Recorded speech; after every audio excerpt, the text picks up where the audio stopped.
didn't take the opportunity. You didn't use your resources. You didn't use your works. Right. You were so reliant, kind of like you said, being so heavenly minded that you're no earthly good. Yeah. So I think go ahead. sometimes people are expecting a supernatural deliverance, and they fail to understand that God can help you even with the natural stuff That's that's true. around us, Yes. right? That's why we have each other. That's why we have community. That's why we have all the vastness of God's creation. Right. You know, he can step in supernaturally and deliver can. you, but he doesn't have to. And Yeah. if he has put stuff at your disposal, like, use your brain Right. and take advantage of them. But I think it also goes back to this whole human nature aspect of choosing the path of least resistance. What would we rather do? Would we rather let God, I want to say, figure it out, like Right. wanting the supernatural deliverance? Yeah. Because us digging requires work. And Yes. the path of least resistance, I don't want to do any Any work. work. I would rather just pray and be like, God, you Yes. figure it out. Take it It's your away from issue me. now. Right. You know Yeah. what I mean? So, And that's the story of the rich young ruler, right? Yeah. He asked him, what's the easiest path literally to get to Get to heaven? heaven. To get to the kingdom. That's literally what he was asking him. How can I And get into the when he kingdom? told him, here's the path, he's like, that's a little too too hard. much work. That's too much Yeah. work. I'm not ready for that. Yeah. Right? And that's what we're doing. It's a great analogy. We're fearful of doing the work. Yeah. The issue is when you do the work isn't just for you. Come on. Right? When you do the work, the freedom and liberty you have from doing that work, you open the door for somebody else. Yes, definitely. Right? The crackhead that gets delivered from crack, do you think he just walks away? Right. Usually they're the first ones going back and Yes. shouting from the top of their lungs, right? Because Yeah. they know what they just came out of. Right. The decades of addiction. And that's definitely like an example of what you did, bringing you into this position and dealing with such a dense topic, is because now you can go back. I think it's the story of Jesus where he said, Peter, the devil has sought to sift you as wheat, but I have prayed for you. Yeah. So when you're strengthened, now you go, Go back. back, right? To edify and build up your brothers, the others, you know, and it's just literally exactly what It you said behooves and us what to, you do. Right? Exactly. Being a Christian, being, a believer in Of the Christ word, behooves exactly. you to do that.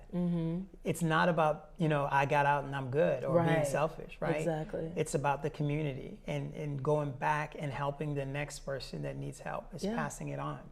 But in our community, and I'm going to say something a little bit sensitive, so don't be offended, but I will. Disclaimer. In our community, the people who are older than us, who've gone through their own childhood traumas, they refuse, maybe it's that fear again. Either they don't want to dig deeper to find what they went through, or even if they know what it is, I don't know, because it's a sense of shame, Yeah. they don't pass it to the next generation. It's a lot. It's a lot. So think about the way I help people deal with that is think about being compassionate, right? You have to forgive them because their generation, the generation that came before my generation, I'm He's like, You don't I don't have want to to share. reveal. I'm 45. I'm young, you're young. Yeah. never would have thought that. So the generation that came before the baby boomer generation and the generation before that, there was no outlet to deal with emotional trauma. There was no tool, right? Their outlet was surviving. Yeah. That was their outlet. And then you go back even more generations and you deal with slavery. Their outlet was just surviving. Yeah. So there was no chance or opportunity to discuss why being called the black girl or the dark-skinned one, Yeah. why that hurt you as a child, right? Why you spent the next 10 years of your life trying to bleach your skin to fit in, right? society's Because to society's standards. Wow. Why you felt that was something you had to do, right? There was no room for that. Right. So we have to look at them with eyes of compassion to understand what they went through. Yeah. They had no avenue to do that. It was just not talked about. Yeah. Definitely. And when not you part of when the you culture. have that compassion, then you understand you can forgive them, because let's just say you were beaten when you were a kid. I sure was. Oh, you see the Right? color of our skin? So We all were. to me, I didn't think twice of it. I didn't blame my parents for it, right? Yeah. I learned from my mother that never to beat a child out of anger, because you can break bones. Yeah. Simple. And your message is never, Can you repeat that again? So that Loud and clear for the people in the back. community can hear that. never use physical correction when you're angry with a child, because you will break a bone and then your message will never come across, right? The punitive message or the response or the consequence will never be understood in the way that it should be. And before you reach that step, you should be doing 7 or 8, 9 different things to get to that point. And that's your last resort, right? And Yeah. I know I'm going to get some static because there's a lot of people who don't believe in having using that method or avenue, right? It's what I know. It worked with me. Yeah. Got me on the straight and narrow. Right? I sure didn't punish my kids the way my parents punished me. Right? I did a lot more talking, and I still do a lot more talking with my kids than my parents did. But I have to understand that that's what she was given. That's what she was handed down. Yeah. So for me, it's growing into understanding what they dealt and what they went through, and having compassion and understanding that was the way it was. Was it right? No. Right. But I can't hold her to that, because when I hold her to that, I hold myself to that issue. Yeah. I tie myself to that trauma of that past. And if I don't forgive her, I could never move from that trauma. Wow. That trauma walks with me the rest of my life. The rest of your life, right? Right? So as soon as I forgive her and then implement different ways where I'm reasoning with my children, Yeah. I'm providing other modes of consequence before I resort to that. Yeah. Then I start saying, okay, I am able now to walk away from that trauma and that past and close that door. Right. Right? Because That's the huge. beating too much, that could become a childhood trauma for that child. Exactly. You know what I mean? Because even though the scriptures does say, spare the rod, spoil the child, of course that needs to be dealt with wisdom. Kind of like what he said, Exactly. not doing it in in anger, etc. And I feel like this topic is very important to us as Sticks and Stones, because our mission statement is basically, sticks and stones may break my bones, but his words rebuild me, right? And so those sticks and stones can be childhood traumas, or even traumas and things that we experience as adults even now. Right. But to know that hope is that it's not all lost for me. Right. Despite the fact that I've been through so much, and especially as women, we're vulnerable. The scripture talks about us being the weaker vessel. We go through a lot as women, and especially like we talked about slavery. There was a time where our men were being incarcerated, even now being killed on the streets, so on and so forth. We as women has had to take on so many responsibilities, not by choice, but because of societal issues, the culture, and just what our nation have gone through. We've gone through so much. We've experienced sticks and stones, and it's not always just words. It's Exactly. It's the trauma. That's the exactly. trauma. It's the trauma. Those are what the sticks and stones are. They are the trauma. But that hope of knowing his word rebuilds us, right? But knowing that the word is not going to talk to us, we got to go in and do that do the work. work. We have to read that word to renew our mind and provide, getting access to those right resources, so that it doesn't seem like, this is what happened to me and this is what I'm going to be. Because I know a lot of times as women would be like, well, I have an attitude because this, that, and the third. That's just who I am, and that's who I'm going to always be. And that's not an excuse. I'm because glad you pointed that out. everybody has gone through something. So Touch on that, Yeah, let Jill. me What do touch you on got to that. say So- about that? one of the things that we don't think about is how we give the enemy free reign over our emotions. Yeah. Right? And you are considering, I'm Pisces, so I'm Yeah. Scorpio. Come on. And this is why I am the way I am. Yeah. It's not. Exactly. It's not. That's right? true. There is an influence on your life that's been happening since you were a child. Yes. Right? Since you were a child, they were telling you, oh, you're so mean. Yeah. You're a meanie. That's your nickname. It becomes now part of your personality or Yeah. your character trait, but it's not who you are. That's not who God intended you for Yeah. to be. The problem is we accept that. We accept that and internalize Yes. that, right? African American boys, when they're told, in schools, and not just African American boys, Antillean boys too, and they're told that you're stupid, you will never succeed, you will never amount to anything. What do you think they're going to internalize and go out into the world and say, well, hey, that's what they said I am. I'm never going to be nothing. I got F's in all my classes. Right. I'm just going to be me. Yeah. Right? There's no options to go in a trade or do anything else. I'm just going to be a gangster. Yeah. You internalize that. That's trauma. Yeah. Right? The child was brought through a process of traumatic experiences that were recurrences in that child's life through school or through the childhood of people calling them mean. Yeah. They never took the time to understand why was that child angry? Yeah. What was the issue? Yeah. Right? The Bible tells us, be ye angry. Yeah. Go ahead and be angry. But sin not. But sin not. Yeah. Right? Yeah. And the part that's the interesting part is says, don't let the sun go down on your anger, meaning don't literally let the sun go down, but more importantly, don't let it be unaddressed. Right? Don't let another day go by and then you come back again to the same spot to deal with the anger again. And another day go by and you come back and deal with the same anger again, unaddressed over and over and over. Yeah. Because even one thing that you touched, it just triggered a thought. One of our first episodes that we started off with, and I'm so glad we started off with that topic, is womanhood in media.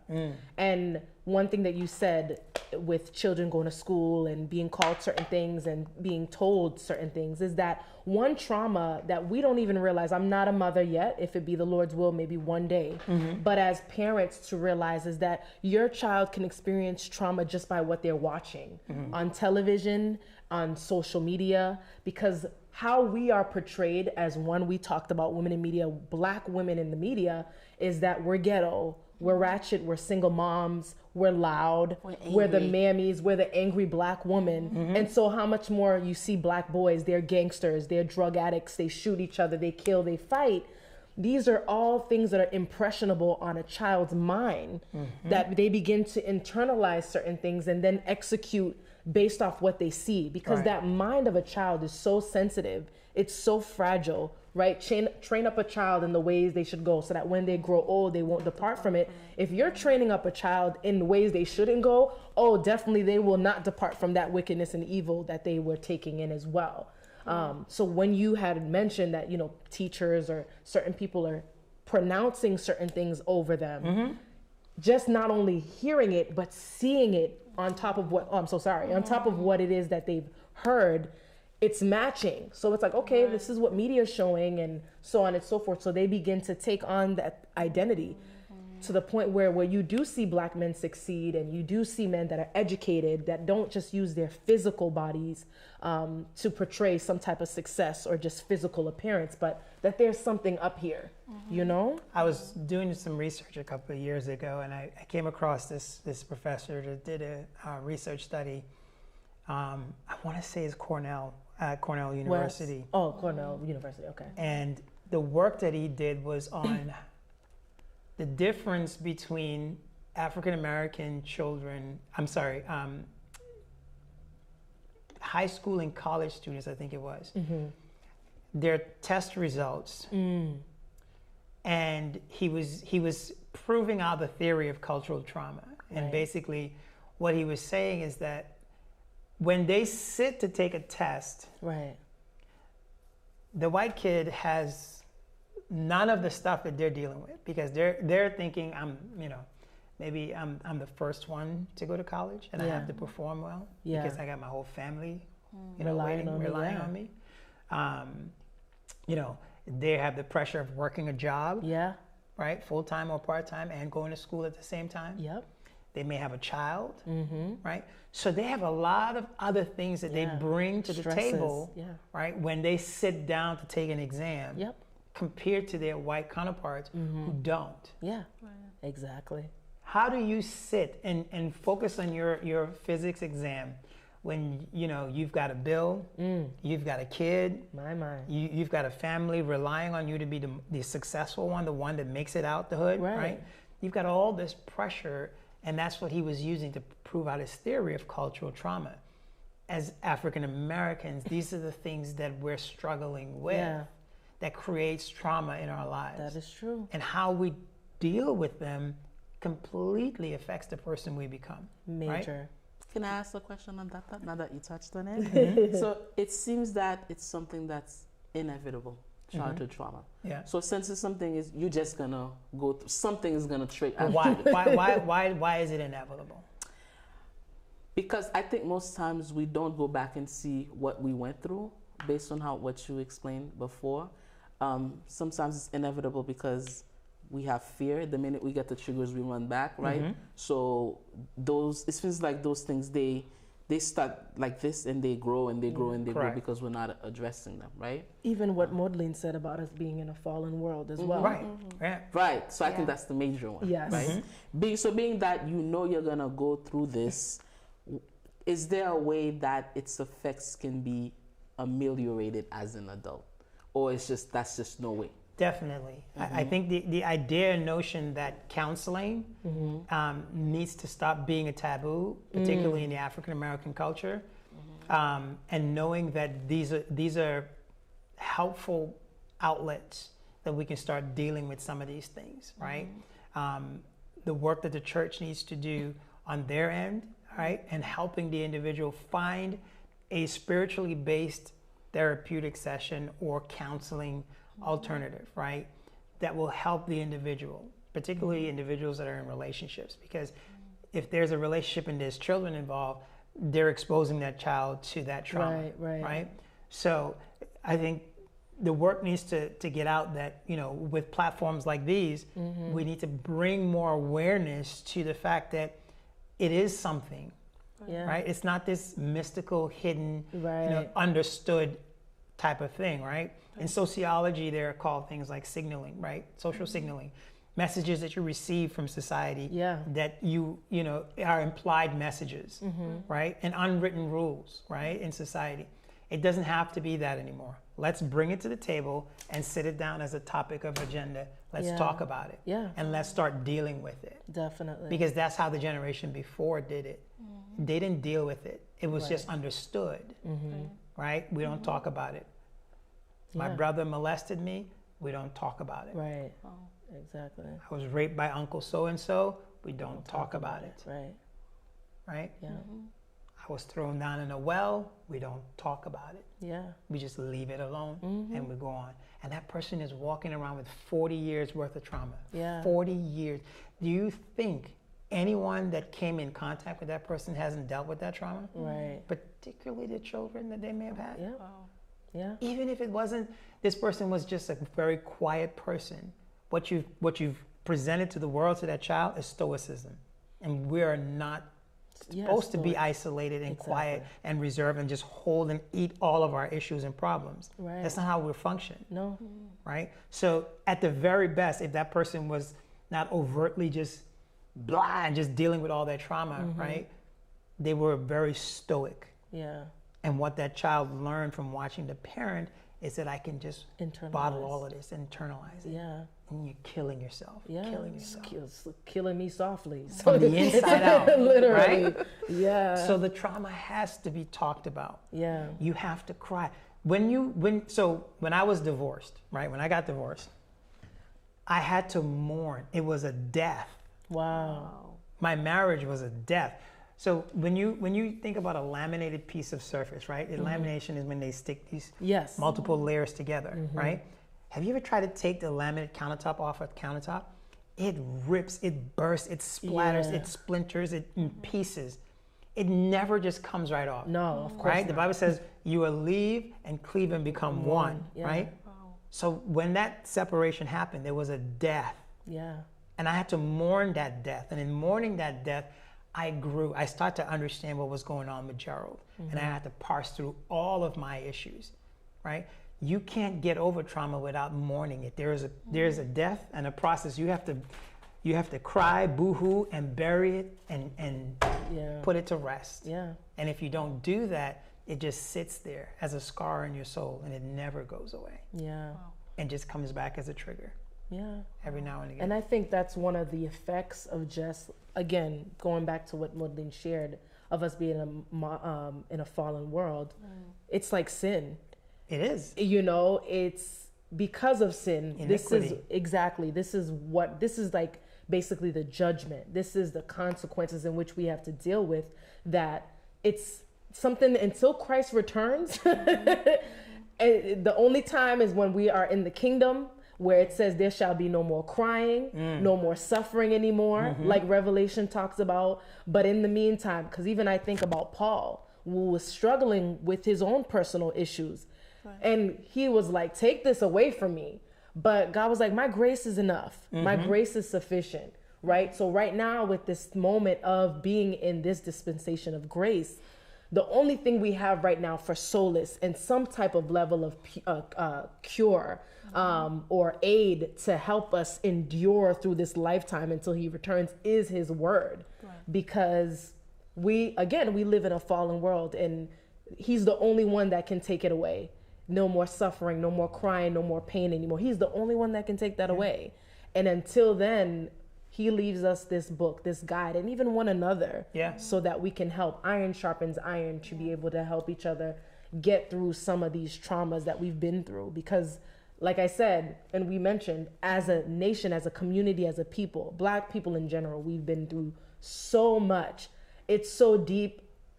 I don't even, like, where do we start? So many layers, right? And exactly. the thing that we have to also consider is that when you look at the structure of how God created us, we're, because of iniquity, going so far against that, right?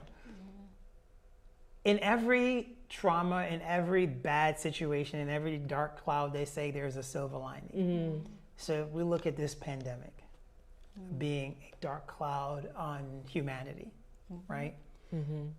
The silver lining is that you saw more people that were exposed to that mirror than ever before.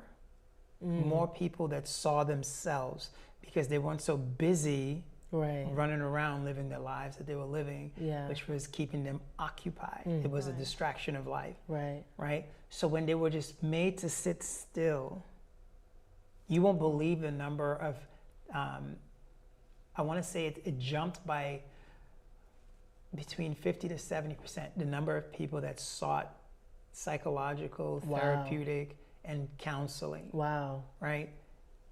That's huge. You couldn't book a therapy session with a therapist. You couldn't. Yeah. Everyone's anxiety got exposed. Everyone's, anger issues got exposed. Everyone's fears got exposed. Every issue that we've been dealing with got exposed.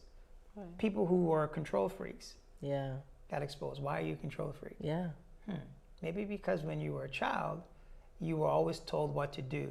So you had no control over your life. And what you did was made a vow that says, I will always, when I become an adult, be in control of every aspect of my life. That's huge. And here's the thing. This topic is so dense, like I would want to keep going, but we're coming to an end here. But one thing I want, Maudline, if you have like any final things, certain things that are going on through your mind, because I know Earth and I was just fighting for getting in here. We didn't leave any space for my sister, but maybe like any thoughts, questions, or anything you want to ask Gerald before we kind of wrap it up here. Because we're at the end, guys, and we hope that you've been blessed and been getting so much information out of this. But Maudline, definitely share if there's like anything going through your mind right now, any questions that are coming up, or some things that's triggering based off of, some of what Gerald has mentioned. Because I know we had a lot of questions, and I'm pretty sure you do too, sis. Just before we kind of, wrap up and close. I really, what I have is a suggestion for everybody who's watching this. We've all been through something. Exactly. Don't just let it fester. I like what you said about people who just kind of repress it and how we get distracted by the busyness of life, There's a reason why God calls us to rest. It is for our physical refreshment, that's true, but also sometimes it's for us to take a step back and reflect so that he can do what he needs to do, so he can reveal to us where we need to address certain things, right? And it's for our own good and for the good of our community. So please take the time and invest in figuring out what those triggers are, what the trauma is, and how to move forward from there. Definitely. That's a great point that you made. And even with that, kind of, Gerald, just the last couple of things that you want to share with the audience, and even some of your information, we're going to have that available on our social media platforms and on our YouTube, etc. But any closing words or thoughts that you want to share with our audience based on this someone topic? needs help and wants to know where to start. Where to. I like what Mudlene just said. It's about stepping back. If you want to hear the voice of God, how are you going to hear it if you're busy, right? He's been trying to get your attention for so long, right? I'm not a prophet. I'm not, here to tell you this is why the pandemic is here. But I do want you to know that the pandemic was an opportunity for you to just chill, just slow down, and just listen. What is the voice of God saying to you in this moment? What do you need to work on? Because when we get out of this and we're back to busy as usual, it would have been a lost opportunity to do a ton of work on oneself, right? There were so many employers offering free counseling, free services. You need to take advantage of these things to start to unravel. If it's just to get, at least an idea of where you are, right? Why you're dealing with the things that you're dealing with. Consistently, you're seeing these patterns. You're getting the same thing. The last time you broke up with somebody, they told you it was the same reason. You don't listen, or you're too this or you're too that. Yeah. Why, right? Where did that come from? What's that tied to? And start doing the work. And also journaling. Do your journaling. Take a journal. Every time you're triggered for something in your life, step back and write it down. Write down the date. There's 5 W's I want you to use. W's. When it happened, where it happened, why it happened, who it happened to, and what it was. Write those down, and consistently when it happens, you do that 5 check. Yeah. Right? Who, what, where, when, and why. Who, what, where, when, and why. Write it down. And then when you go back to your journal, you read it, you start to understand you. You start to see you from the outside looking in from the third party, right? The third person perspective. And you start to understand some things, and you look for patterns. Always look for patterns. Right. Numbers, numerology, and the whole study of numerology, the devil works in patterns. Yeah. Let me tell you. Why would he go back to his playbook and try a new play if you're getting tripped up on the same thing over and over and over again? He's got you on autoplay. That's right. So look for patterns. What time of day are you attacked? What time of day are you triggered? Who triggers you? Yeah. When are you triggered? Where are you triggered? Is it an environment, a location, right? Figure all of these things out by doing your journaling, and go back and look for patterns. Amen. And I thank you both for sharing that, because this goes along with what we were saying, faith without works is dead. So this, guys, right here is just an example of works that you can apply and implement into your own personal life. We would love to continue this conversation. We are so grateful for our special guest, Gerald, who has brought so much gems and information. I hope that you were blessed. I hope you could take away a lot of information from this, and definitely to leave you guys with just an encouraging word. That's not from my mouth, but the words of the Most High Himself, Christ, is to cast your burdens, cast your cares on Him, because He cares for you. And really taking the time to seek help. The scriptures is what we need. And like we say in our mission statement, sticks and stones may break my bones, but His word rebuilds me. So I hope you guys were blessed. Thank you again for joining in on the conversation, and we can't wait for you guys to join us again on the next one. God bless and have a great one. Bye, everyone. Bye.